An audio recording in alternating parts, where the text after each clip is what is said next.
नमस्कार मित्रों, હું વર્ષા શર્મા મા Gayatri college of nursing Shri Narayan charitable trust દ્વારા સંચાલિત ની વડા તરીકે આજ આપ સાથે જોડાયેલી છું। આપ સાહેબને બહુ બહુ આભાર કે મને જોડાઈને મને સાંભળવા માટે બહુ બહુ આભાર કરું છું। તો આજે બની ગયેલું તમે બધાને ખબર છે, આજે બની ગયું વૃત્તાંત 22 તારીખે 22 જૂન 2026 આપના કોલેજમાં અમુક અજાણ્યા લોકો સંસ્થામાં ઘૂસીને संस्थानी चालू कक्षाओं में जाइने होस्टेल सुधी पहुंचीने त्या छोकराओने प्रोत्साहित करीने बहार लई आव्या अने कई पण आधार पूरता वगर कई पण अजाणी वस्तुओं पर बराबर धरना अने प्रोत्साहित धरना पर अने प्रोत्साहित करीने प्रदर्शन कराव्या। बराबर छोकराओं साथे ज्यारे अमने खबर पड़ी तो छोकराओं साथे ज्यारे अमे बात करी तो छोकराओने अमुक लोग छोकराओए अमे आज की तारीख में 57 स्टूडेंट्स ना अमने लिखाण में आप्યું કે એ બધું अमने खबर नतो। बराबर अमे कक्षामांथी लईने अमे जस्ट फ्रेंडशिप तरीके अमने एवुं कहेवामां दोस्तीनी तरीके अने प्रोत्साहित करीने अमे बेसाड़ी देवामां आव्युं। अमे कोई प्रॉब्लम छे नहीं। एमां नानी मोटी प्रॉब्लम जे हती एमां लास्ट 15 दिवस पहला वॉटर कूलर आपनुं बगड़ी गयुं हतुं, एना सामे आपणे जग मुकाई दीधामां आवेला हता। बराबर जेनी जाण छोकराओ साथे क्लेरिफिकेशन में जाते करीने छोकराओथी लिखितमां लीधुं छे। एना सिवाय बीजी वस्तु छोकराओने एवुं हतो के पाणी भोजन सिवाय में छोकराओथी पूछवामां आव्युं कि भोजननी अगर प्रॉब्लम हती तो अमने केम जणाव्यामां नथी आव्युं। बराबर तो छोकराओने कीधुं कि तमे वालीने ए वस्तु जणावी तो छोकराओने एवुं स्वीकार्युं कि एमणे वालीने पण एक पण प्रश्न नथी कीधुं अने संस्थाना संचालक तरीके मने सुधी पण ए बात ना पहोंचाड्या वगर ए वस्तु बहार जईने बहारना लोकोने मुद्दो बनावीने छोकराओने साथे मुद्दो ऊभो कर्युं छे, जेनी पण अमे छोकराओ साथे खातरी करीने अने छोकराओने निराकरण करी देवामां आव्युं छे।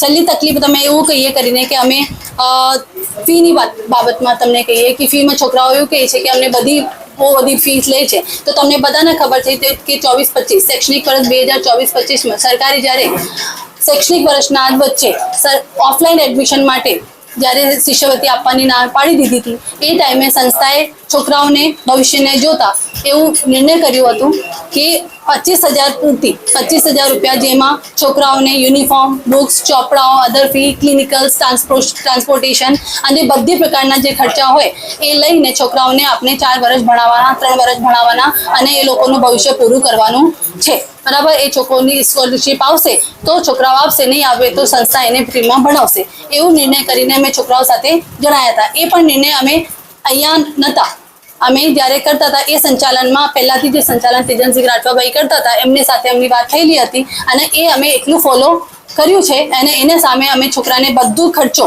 બધી બિલિંગ સાથે બધી વસ્તુઓ આપી દીધેલ છે। હવે છોકરાઓને એ બધી વસ્તુઓના છેલ્લે નિરાકરણ આવી ગયું છે। અમુક છોકરાઓને અત્યારે પણ 2-4 જે છોકરા છે એ લોકોનું નિવારણ વાલી સાથે લઈને અમે લિખિતમાં અત્યારે लिखाण લખી દીધું છે। વાલી પણ આવી ગયા છે, વાલી અત્યારે પણ સંતુષ્ટ છે। વાલી પણ એવું કહે છે કરીને કે છોકરાઓ મેડમ નાના છે, છોકરાઓમાં બુદ્ધિ નથી, છોકરાઓ અમને જાણ્યા વગર અહીંયા આવી ગયેલા છે, જેની અમે ક્ષમા પ્રાર્થી છે અને અમે પણ તમે ક્ષમા પ્રાર્થી છે કે તમે એને માટે અમને એવું ખબર મળી। કેટલા છોકરા છે આપણી સંસ્થામાં? મારી સંસ્થામાં 101 છોકરાઓ છે। 100 છોકરામાં કેટલા છોકરા એવું કીધું કે અમે ઇન્વોલ્વ છે? આજે 57 છોકરાઓએ સાહેબ અમે કહી દીધું। હવે આપના જે સંસ્થાનો જે પ્રશ્ન ઉદ્ભવ્યો છે કે આ જે ભાઈએ આ રીતે ફી ઉઘરાવી છે એ બાબતે આપ શું કહેશો? એ બાબતનું સાહેબ મેં એવું કહું કે જ્યારે સંસ્થા ચાલુ થઈ હતી 2022માં ત્યારે તેજલભાઈ સિંહ રાઠવાભાઈ અમારી સાથે જોડાઈને એ સંસ્થાનું સંચાલન કરવા માટે તૈયાર થઈ ગયેલા હતા। 2 વર્ષથી 3 વર્ષ 2025 સુધી માર્ચ 2025 સુધી એવું સંસ્થાને એવું ગુમરાહ કર્યું કે સંસ્થામાં ફીસ નથી આવતી, બરાબર સંસ્થામાં કોઈ બાળક નથી આવતા, આવે છે તો મેં ખર્ચી કાઢું છું, ભાડો આપી દઉં છું, પગાર આપી દઉં છું, એવું બહાના કરતા 3 વર્ષ કાઢ્યા। जनवरी 2025 में જ્યારે સંસ્થાને ખબર પડી તો એ હિસાબ સાથે બેઠ્યા તો અમને ઉપર આજે 50 લાખ સુધીનું તે દિવસ દેવું નીકળ્યું અને અઢી વર્ષનું ડોન બોસ્કોનું જે ભાડો જે આપવાનું હતું એ સંસ્થાને તૈયારીમાં આપ્યું આવીને તે દિવસ એ ભાઈ પણ અમુક એમના રીઝનના લીધે જ્યારે જેલમાં ગયા તો પણ અમને કહ્યું કે એ અમારું એમાં કોઈ લેવા દેવાનું નહોતું। એ એન્જલ કમ્યુનિટી કમ્યુનિટી કોલેજ એમની પોતાની સંસ્થા છે। અમના જે પણ એમઓયુ હોય એ બીજી સંસ્થા સાથે છે, અમારી સાથે કોઈ એમઓયુ થયેલું નથી। બરાબર તે ટાઈમે અમે સંસ્થાના 2.5 વર્ષના ભાડા અમે ચૂકવ્યા અમે 6 મહિનાના અમારા પગાર અમારી સાથે આજે પણ શૈક્ષણિક સ્ટાફ અમારી સાથે જોડાયેલું છે, જેનું 6 મહિનાનું પગાર અમે ચૂકવ્યું છે આવીને, અને અમે છેલ્લે 2025 પછી સંસ્થાને સુચારુરૂપ કરીને આજે જે નાની મોટી ખામીઓ તમને દેખાવામાં આવી છે એને માટે દેખાવામાં આવી છે કે અમે આજે પણ ફાઇનાન્શિયલ બર્ડનમાં એટલા બધા ફસાઈ ગયા છે કે જે છોકરાઓના અમુક પૈસા આવ્યા છે એ પણ અમારી પાસે નથી, તે છતાં અમે છોકરાઓનો ભરીપૂર્તિ કરવાની પૂરી કોશિશ કરીએ છીએ. આપની જે સંસ્થા છે એમાં એ જે ટ્રસ્ટમાં બે સંચાલન ચાલે છે, એક મા ગાયત્રી કોલેજ અને બીજું લક્ષ્મીનારાયણ.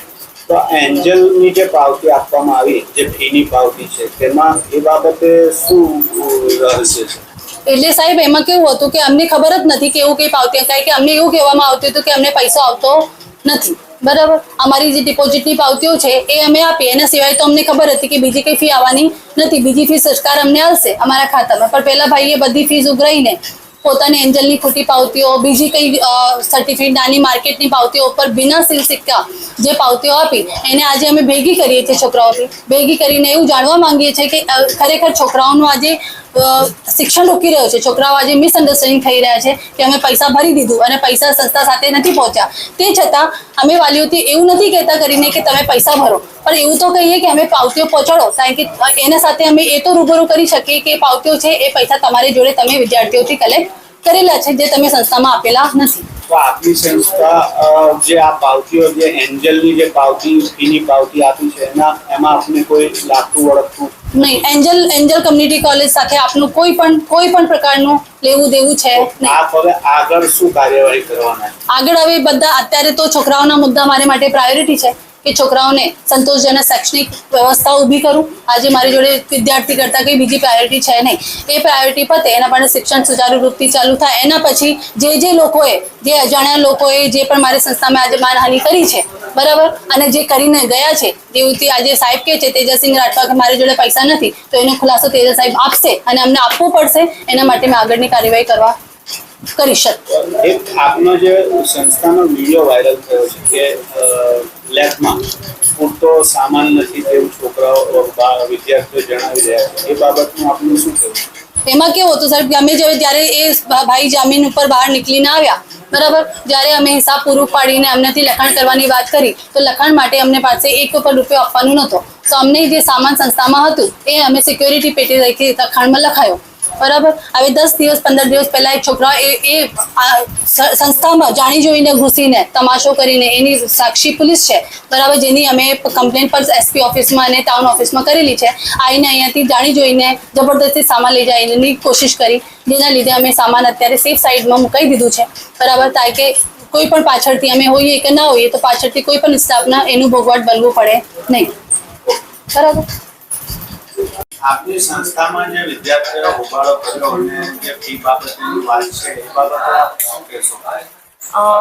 જે 22 તારીખના રોજ જે પણ અહીંયા આખો દિવસ ચાલ્યું એ બાબતે એવું હતું, એકચ્યુઅલી અમે અમારું કામ જ કરતા હતા, જે અમારું રૂટીન છે એ પ્રમાણે ક્લાસ ચાલતા હતા છોકરાઓના. હવે બહારથી હશે જે તે વ્યક્તિઓ આવ્યા બહાર, અમે ઓળખતા નથી, આઈડેન્ટિટી પૂછી પણ અમને આપેલી નથી એમની કે અમે આ વ્યક્તિઓ છીએ, સમાજના આગેવાન છીએ એટલું કહીને એમને ફૂલ સ્ટોપ કરી દીધું. તો મેં એમને પાસે જાણવાનો પ્રયાસ કર્યો કે ભાઈ તમે કોણ છો, તમારું આઈડેન્ટિટી કહો મને, તો મને મારા જવાબ આપવાનું ખ્યાલ આવે કે હું કોને જવાબ આપું છું. હવે બધા માટે તો હું સક્ષમ નથી કે બધાને જ જવાબ આપીશ, કે કોઈ પણ વ્યક્તિ આવીને મને પૂછશે એના હું એમને જવાબ આપીશ, પણ એ લોકો આઈડેન્ટિટી એમની આપી નથી, મારી સાથે વ્યવસ્થિત વાત નથી કરી, મને પૂછ્યું નથી, એમને બસ કોલેજમાં અંદર આવી ગયા એમ જ પરમિશન વગર, કોઈની એમની પાસે પરમિશન નથી. અને સંસ્થામાં તો ઠીક છે, પણ ગર્લ્સ હોસ્ટેલમાં, ક્લાસમાં, એવી રીતના બધી જગ્યાએ એ લોકો પહોંચી ગયા અને બધા વિદ્યાર્થીઓને ક્લાસની બહાર બોલાવી લીધા અને વિદ્યાર્થીઓને આમ મતલબ ભેગા કરીને એ એમની રીતે બધું એમનું હોબાળો જે છે એ કરતા હતા.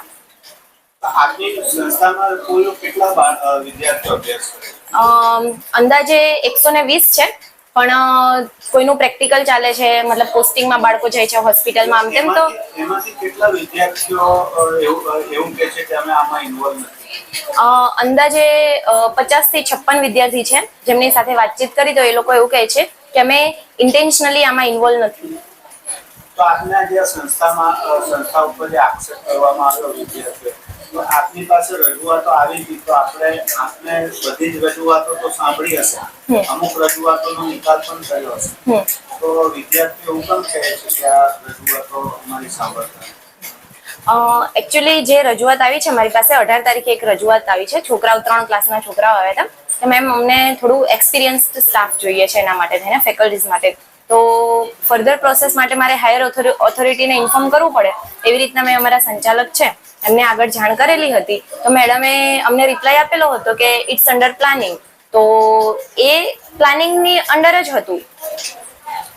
એના સિવાય બીજી પાણીની ને એમને તકલીફ હતી, જેના માટે અમારું કુલર અત્યારે હાલમાં બગડી ગયું છે, પણ એના માટે અમે પાણીના જગ મુકાવતા હતા. ઓકે, આપનું નામ? મહેરાલ્પા. આપ પ્રિન્સિપાલ છો? હા, મારી પાસે ચાર્જ છે, ઇન્ચાર્જ પ્રિન્સિપલ છું.